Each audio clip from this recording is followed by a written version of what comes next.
Avant, j'étais une personne en fait très triste, dépressive, très angoissée surtout, et puis peureuse en fait. J'avais peur de tout, de rien en fait. Le soir, je rentrais chez moi, je pleurais.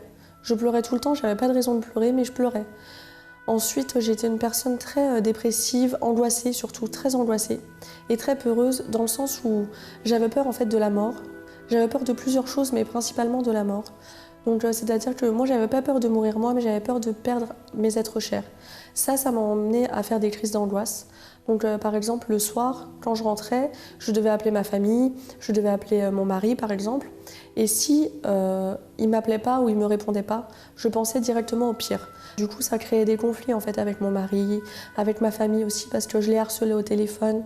Ça, par contre, je le disais pas à ma famille, parce que j'avais peur qu'ils me croyaient pas en fait que je faisais du cinéma. Ça m'a empêché de vivre pendant longtemps, parce que bon, je pouvais pas m'ouvrir aux autres, je pouvais pas en parler, parce que c'était à l'intérieur de moi en fait. J'essayais de vaincre cette peur, mais j'y arrivais pas du tout en fait. C'était plus fort que moi.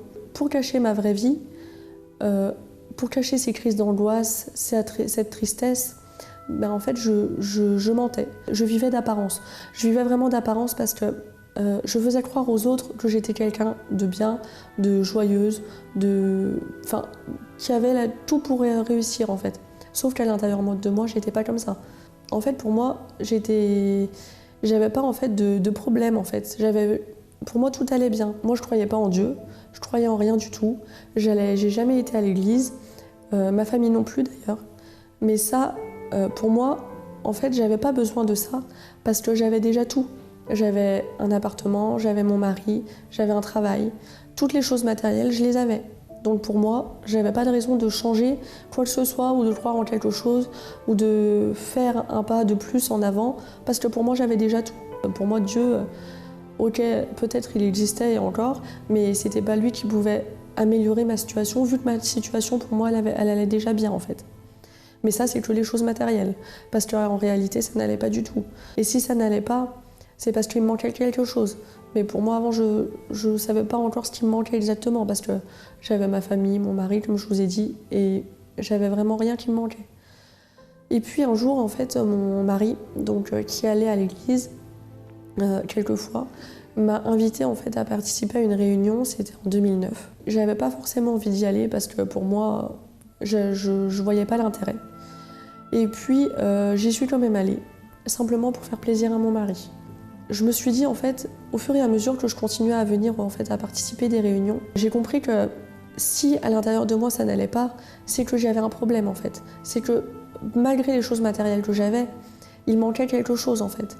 Donc j'ai participé à des réunions, plusieurs réunions, j'ai suivi les conseils des personnes qui m'entouraient, donc les personnes de foi en fait qui pouvaient m'entourer, les personnes qui pouvaient m'aider, me conseiller, et j'ai mis en pratique en fait ce qu'ils me disaient. Quand j'ai commencé à faire ça, j'ai vu qu'en fait je n'étais pas seule. Et j'ai vu que malgré qu'il y ait ma famille, malgré que le manque que je ressentais en fait, malgré que j'avais tout ce qui se passait à l'intérieur de moi et toutes les choses matérielles, j'ai commencé à voir qu'il manquait quelque chose vraiment. J'allais tellement mal à l'intérieur de moi que j'en pouvais tellement plus de cette vie que je me suis dit non, il faut que peu importe la décision que je vais prendre, il faut que j'avance, il faut que je continue à aller mieux en fait. Parce que c'était vraiment insupportable. Ça devenait même insupportable avec ma famille, avec mes amis, avec mon mari. C'était vraiment catastrophique en fait. Il a fallu vraiment que je prenne la décision de vouloir accepter en fait Dieu dans ma vie, bien sûr, de commencer à croire en fait en Dieu, parce que pour moi il n'existait pas au début. Donc c'était un long chemin en fait. Mais vu que moi j'avais rien à perdre en fait à l'intérieur de moi et que vraiment j'en pouvais plus de cette situation, de cette vie, je me suis dit je vais suivre les conseils, je vais suivre ce que j'entends et j'avais rien à perdre, donc je me suis lancée en fait. Concernant ma vie professionnelle, ma vie future, etc., j'avais aucun objectif. J'avais une vie professionnelle, certes je travaillais, mais j'ai perdu mon travail et après j'ai mis 2 ans et demi, 3 ans à retrouver du travail. Donc j'avais aucun projet futur. Pour moi en fait, je vivais le jour en fait, mais j'avais pas... Pour moi, tout ce que j'allais faire, en fait, j'allais pas réussir. Parce que j'étais une personne, pour moi, j'avais pas de valeur, en fait. J'allais faire des choses, bien sûr, j'avais un rêve, j'avais des rêves, mais pour moi, je pouvais pas les atteindre, en fait. Parce que j'étais trop faible, en fait. Moi, toute seule, je pouvais pas les atteindre. Donc c'est ça, vraiment, en fait, qui m'a permis aussi d'ouvrir ma vision et de savoir que seule, je pouvais pas y arriver, mais qu'avec de l'aide et l'aide de Dieu, je pouvais y arriver en fait, je pouvais tout. Donc c'est ça, après, au fur et à mesure, j'ai commencé à comprendre et à ouvrir ma vision en fait sur les projets que j'avais. Donc vraiment, j'ai pu élargir mes projets et commencer à les entreprendre. Là, mes projets sont en cours, ils sont en train de réussir et je sais que je vais réussir maintenant. Auparavant, j'aurais pas dit ça, j'aurais dit non, ces projets-là sont dans ma tête, ils vont rester dans ma tête, jamais je vais les mettre en place.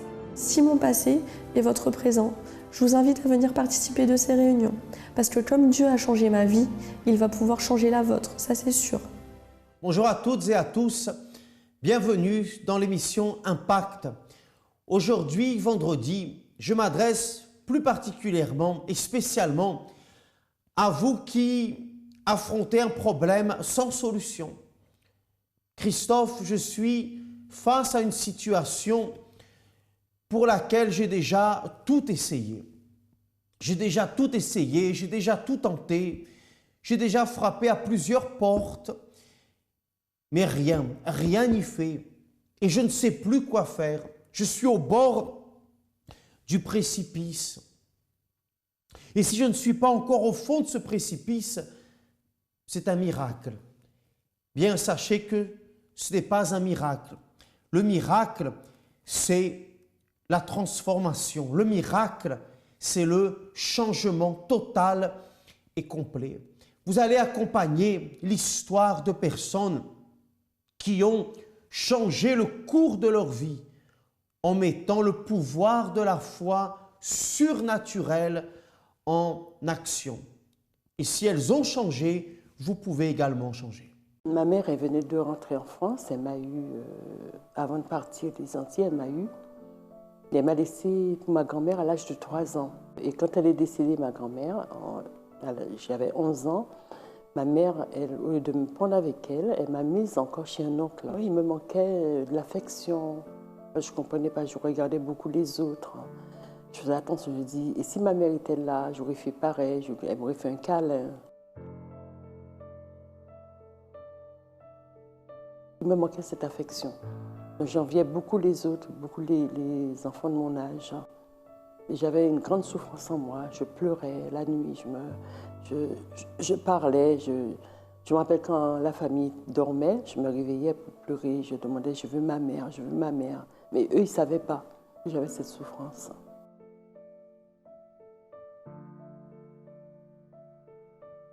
À l'âge de 18 ans, en fait, au moment où je devais rentrer au lycée, c'est là que ma mère envoie une lettre. Elle a refait sa vie avec un monsieur qui était togolais, de l'Afrique. Donc elle m'a repris à l'âge de 18 ans pour m'emmener en Afrique, un pays que je ne connaissais pas du tout. Donc ça a été encore une autre bataille de connaître déjà la vie de là-bas, que je ne connaissais pas, vivre encore avec ma mère, que je ne connaissais pas son caractère, elle ne me connaissait pas non plus, donc tout a été très difficile. Mais donc il a fallu qu'on se connaisse et je faisais tout le contraire de ce qu'elle me disait, parce que j'avais une certaine révolte en moi, donc j'avais comme si une vengeance. En fait, j'ai vécu avec elle en plus que 2 ans pour aller vivre. Je suis partie chez mon père, croyant que ça aurait été mieux. Ça a été encore pire. J'avais mon travail, ma maison et tout. J'étais indépendante, je ne dépendais plus de la famille. Donc là, je menais une vie, voilà, je faisais ce que je voulais. Ce que je voulais. J'ai vécu avec 2 hommes. Je répondais, j'avais aucun respect. Et comme j'avais une bonne amie qui aimait aller danser, il me disait non, mais moi j'y allais quand même. En fait, j'étais entourée de personnes qui aimaient beaucoup aller danser. Et même en allant en discothèque, ça ne me remplissait même pas mon intérieur. J'étais vide, je revenais à la maison vide et avec les mêmes problèmes, croyant que les problèmes allaient se résoudre. Le fait que j'étais dansée, non, je revenais à la maison, mais une fois que les problèmes revenaient dans ma tête, ça n'allait pas, je me sentais encore plus vide. J'étais en dépression parce qu'à ce moment-là, ce moment que la famille vraiment m'a tourné le dos. Parce qu'ils ont vu que voilà, tout ce qu'on leur apportait de bouche à oreille entre familles, donc ils étaient tous remontés contre moi. Donc à ce moment-là, je suis tombée dans la dépression et je suis restée 2 mois à la maison à ne pas sortir, à ne pas manger même. J'avais perdu au moins 13 kilos et j'avais beau appeler ma famille, leur dire que ça n'allait pas et je n'ai entendu personne, quoi. C'est comme si ça voulait dire c'est bien fait pour elle. Je pleurais, je restais enfermée à la maison, je ne mangeais pas, je ne travaillais pas parce que j'avais démissionné de mon poste. Par hasard, je sors et je rencontre ma cousine. Je ne lui ai jamais raconté que j'avais des problèmes, je ne lui ai pas dit. Elle était au centre d'accueil, ça faisait une semaine, et elle m'a dit, est-ce que ça te dit de venir avec moi aujourd'hui? Quelque part, elle ne m'a pas dit le centre d'accueil, elle m'a dit quelque part où tu vas prier, mais je pense que tu vas te sentir bien. Et j'ai trouvé que vraiment, ça tombait vraiment... ça tombait à pic, quoi, ce jour-là.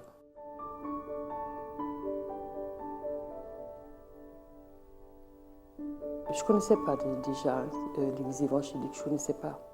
Donc je me sentais, on va dire, j'étais perdue.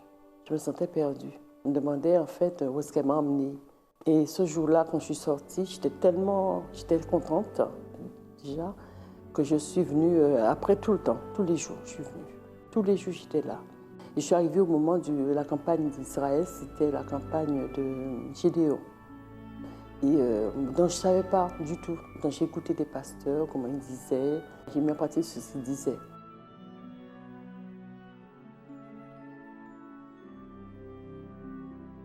Je ne suis plus pareille, je ne suis plus la même personne. Je souris tout le temps, j'ai la joie de vivre, je suis contente. La dépression, les pleurs et tout, c'est fini tout ça. La rancune, le nombre de pardons, c'était difficile de pardonner. Moi je dirais si quelqu'un se reconnaît en moi, et de venir au centre d'accueil parce que c'est aussi bien spirituel que moral. Parce que j'ai grandi aussi, parce que côté moral, j'avais aucune direction et voilà, maintenant j'ai la direction de Dieu.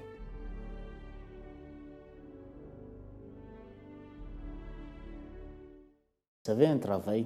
Je suis pilote, j'ai 2 brevets, je suis pilote d'avion et pilote d'hélicoptère. Et en même temps, je suis ingénieur. Mais je suis rentré dans une société, la société est tombée en faillite, donc je me suis retrouvé au chômage technique.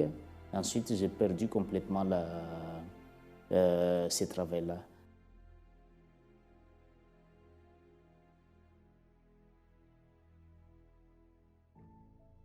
Chez nous là-bas, il n'y a pas ici les indemnités de chômage ou des choses comme ça, donc ça n'existait pas.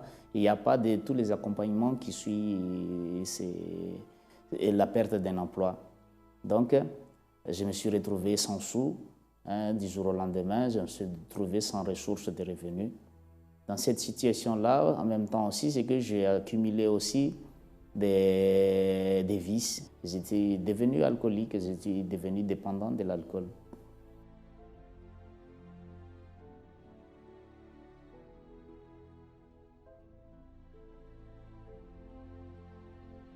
De notre côté, c'est que j'étais malade. La maladie en elle-même, c'est de l'hémorroïde. J'étais malade d'une maladie héréditaire que j'ai héritée de mes parents et qu'à chaque mois, cette maladie-là se manifeste. À moi, ça apparaît. À moi, et même le docteur a dit, bon, écoute, il faut qu'on puisse faire une opération, sinon ça ne marche pas. C'est incompatible même avec mon travail parce que mon travail, je dois m'asseoir pendant de longues durées. Et c'est incompatible avec ce que j'ai fait. Donc j'ai vécu ça pendant pendant plusieurs années. Depuis mon enfance, j'avais une vie conjugale détruite. J'étais dans l'adultère. Avec ce que je faisais, je me dis que je peux avoir toutes les filles que je voulais dans ces métiers-là. Donc je suis rentré dans des cycles infernaux d'adultère et que ça s'est terminé complètement avec j'ai eu un enfant en dehors de mon mariage. Donc voilà un peu dans quelle situation est ma vie. Et tous ces problèmes-là, ça venait face à moi et je n'arrivais plus à affronter.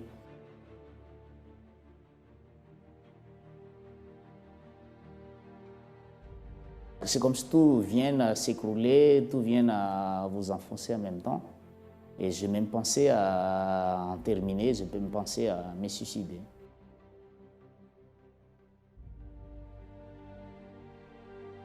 J'étais très religieux et orgueilleux aussi. Religieux comme tout le monde, les dimanches, il ne faut pas que je rate l'église et tout ça. En étant religieux, j'ai vu toutes ces débauches que j'ai citées avant.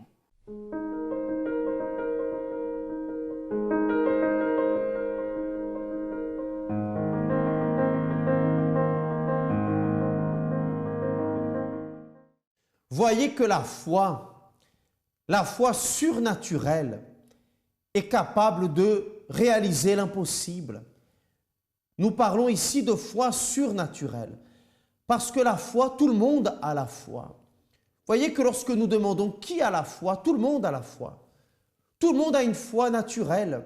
L'homme vit, et l'homme naît plutôt avec la foi. Par exemple, lorsque vous montez dans un bus, vous ne demandez pas au chauffeur s'il a son permis de conduire. Vous ne demandez pas au chauffeur de passer un test pour savoir s'il a de l'alcool dans le sang. Non, pourquoi? Parce que vous avez confiance dans cet homme. Vous confiez en lui. Lorsque vous allez chez le médecin, que vous entrez dans son cabinet et que vous voyez les diplômes accrochés sur le mur, vous ne posez pas la question de savoir si ces diplômes sont vrais ou s'ils sont faux. Cela ne vous traverse même pas l'esprit. Pourquoi? Parce que vous avez la foi. C'est une foi naturelle, c'est une foi dans les choses naturelles. Mais tout ce qui est naturel a ses limites.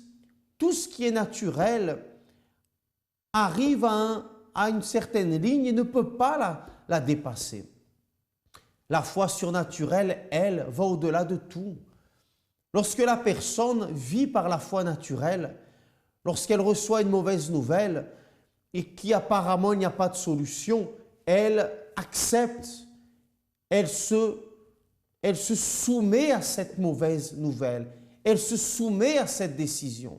Non pas qu'elle l'accepte, mais elle n'a rien d'autre à faire, elle n'a pas d'issue. Mais lorsque nous vivons par la foi surnaturelle, la mauvaise nouvelle, la mauvaise parole, les problèmes ne nous limitent pas, ne nous barrent pas, ne nous empêchent pas d'avancer, parce que nous savons que tout est possible. Et tout est possible si vous croyez. Vous devez simplement passer de la foi naturelle, que tout le monde a, à la foi surnaturelle, celle qui est un don du Créateur pour toutes celles et tous ceux qui le cherchent. Voyez ce que la foi surnaturelle a fait dans la vie de ces personnes.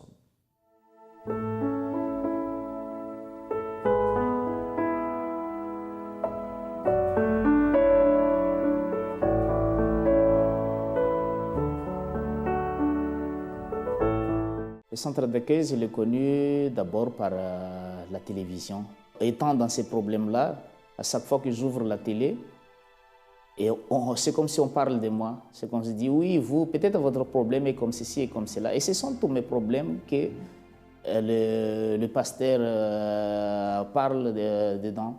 Au fur et à mesure que mon problème a grandi, à chaque fois que j'ouvre la télé, c'est toujours moi qu'on m'en parle. Alors j'ai commencé par écouter et j'ai commencé par suivre les prières à travers la télévision. Alors je suis venu. La première fois que je suis venu, je me rappelle, comme le problème financier n'était pas résolu, je suis venu avec ma dîme. L'argent que j'avais, j'ai enlevé la dîme parce que ça a été enseigné à la télé. Donc je suis venu avec ça. Et quand je parlais au pasteur qui était là, je lui ai expliqué ma situation. Enfin, on m'a écouté. Donc je parlais. Et le pasteur m'a pris, il m'a expliqué. Voilà, toutes ces choses-là, telles sont les raisons de tout cela. Il m'a tout expliqué. À partir de ces explications-là, il m'a proposé des propos. Et voilà ce qu'on va faire. Voilà ce qu'on va faire. Si tu es d'accord, on le fera. Je suis venu tel que je suis là. Je suis venu vraiment pour m'y jeter. Je n'ai plus d'autre alternative. Je suis venu pour m'en sortir.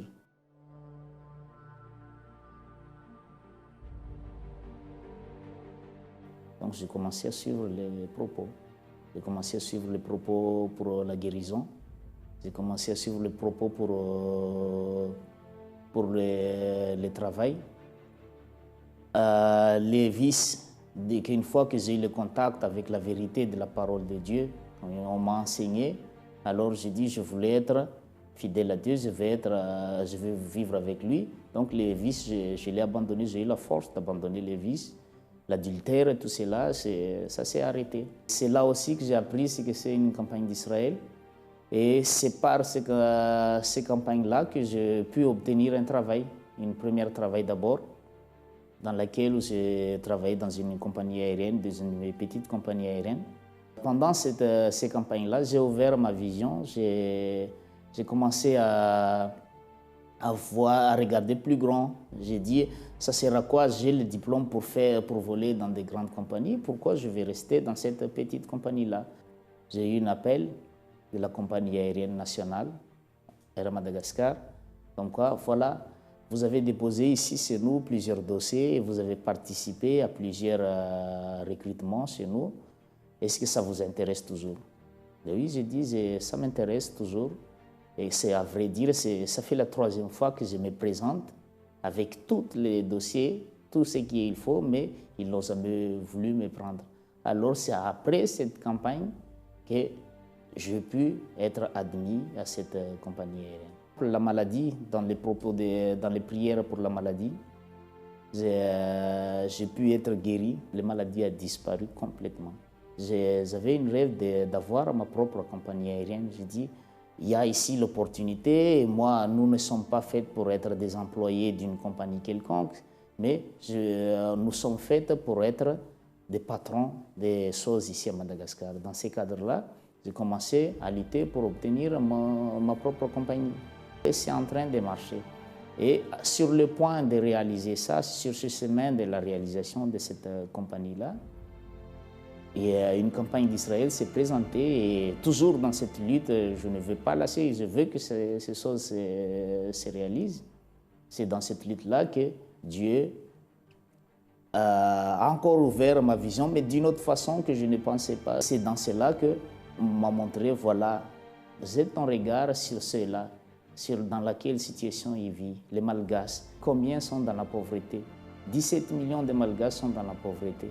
Alors, viens, fais cela, traite cela, sors ce peuple-là. C'est ça que j'ai dans le cœur, c'est ça qui est en train de brûler dans mon cœur. C'est là que ça donnait une vraie sens à ma vie. J'ai dit, je ne peux pas accepter cette situation-là.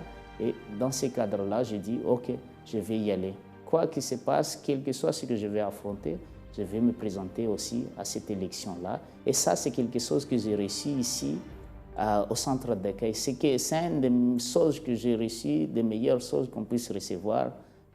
Passer d'une vie détruite, recevoir une force d'aller vers une vie qui est comblée, une vie de réussite et une vie de succès. Avant de venir, j'étais avec ma famille.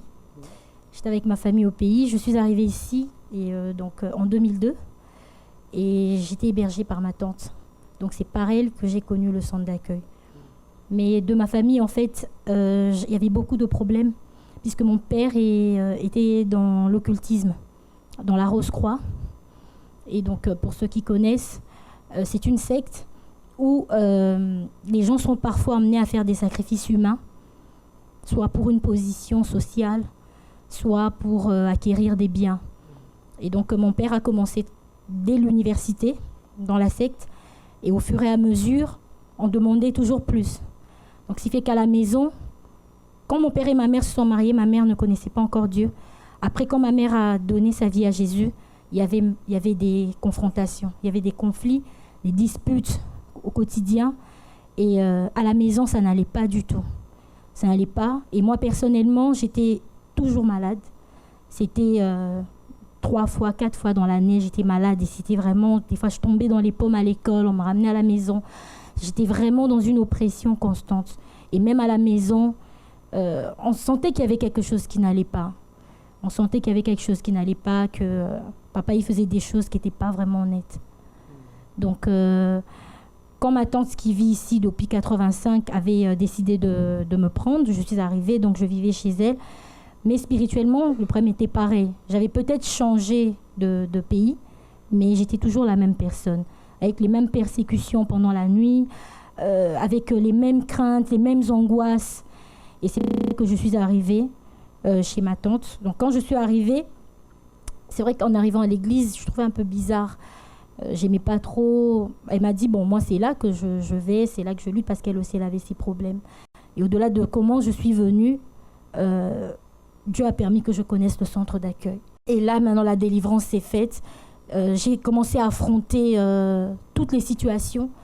Quand j'étais avec ma famille, c'était différent. Là, j'étais moi-même face à moi. J'avais personne pour m'aider. J'avais plus ma mère pour m'aider en prière. Bien sûr, elle prie pour moi là-bas, mais je devais être face à mon problème moi-même.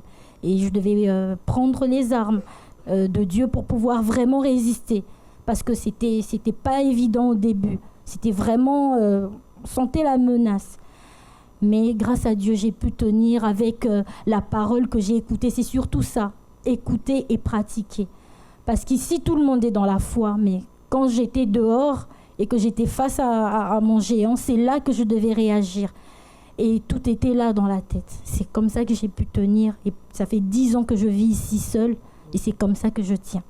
Et donc, dans la campagne d'Israël, j'ai dû sacrifier. C'était pas facile. Je connaissais pas c'était quoi la campagne d'Israël.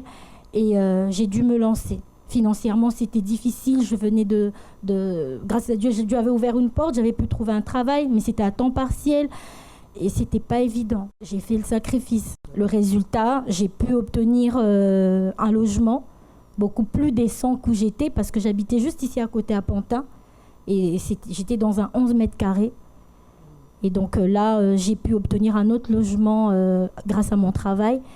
Donc déjà, j'étais à temps partiel, mais on m'a donné quelque chose que je ne pouvais même pas espérer en étant à temps partiel dans le 91. Et c'est un endroit vraiment calme, bien, je n'espérais même pas. J'ai pu avoir le temps complet, CDI à temps complet. Et dans le service dans lequel je suis, j'ai dû évoluer. Je ne suis plus là où j'ai commencé. Avec... Plus haut. Oui, je suis plus haut, mais je ne vais pas m'arrêter là. Voilà.